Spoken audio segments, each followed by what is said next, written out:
ভারতের প্রতিরক্ষা মন্ত্রী রাজনাথ সিং এর বাংলাদেশ পরিস্থিতির উপর নজর রাখতে সশস্ত্র বাহিনীর কর্মকর্তাদের নির্দেশ দেওয়ার বিষয়ে কথা বলেছেন পররাষ্ট্র উপদেষ্টা মোহাম্মদ তৌহিদ হোসেন। তিনি বলেন, ভারতের প্রতিরক্ষা মন্ত্রী রাজনাথ সিং এর সাম্প্রতিক বক্তৃতায় যতটা না উদ্বিগ্ন তার চেয়ে অবাক হয়েছে।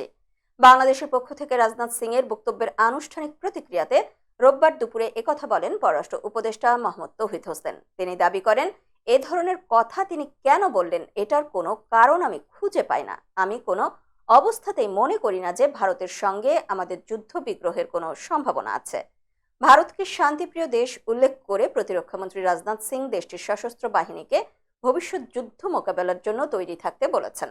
গত বৃহস্পতিবার উত্তরপ্রদেশের লখনৌতে সশস্ত্র বাহিনীর কমান্ডারদের প্রথম যৌথ সম্মেলনে তিনি রাশিয়া ইউক্রেন যুদ্ধ ও ইসরায়েল হামাস সংঘাতের পাশাপাশি বাংলাদেশের পরিস্থিতির উল্লেখ করে একথা বলেন। তিনি জ্যেষ্ঠ সামরিক কর্মকর্তাদের এসব ঘটনা প্রবাহ বিশ্লেষণেরও পরামর্শ দেন।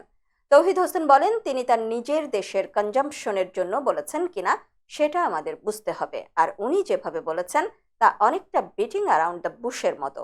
ইউক্রেনের যুদ্ধের জন্য তো ভারতের যুদ্ধ প্রস্তুতির কোনো কারণ দেখি না, আর হামাসের যে সমস্যা তাতে এখানে কি সম্পর্ক, আর এর সাথে ইউক্রেন আর হামাসের সাথে বাংলাদেশ কিভাবে তুলনীয় তা আমার বোধগম্য নয়। আমরা দেখব কেন উনি এ কথাটা বলেছেন।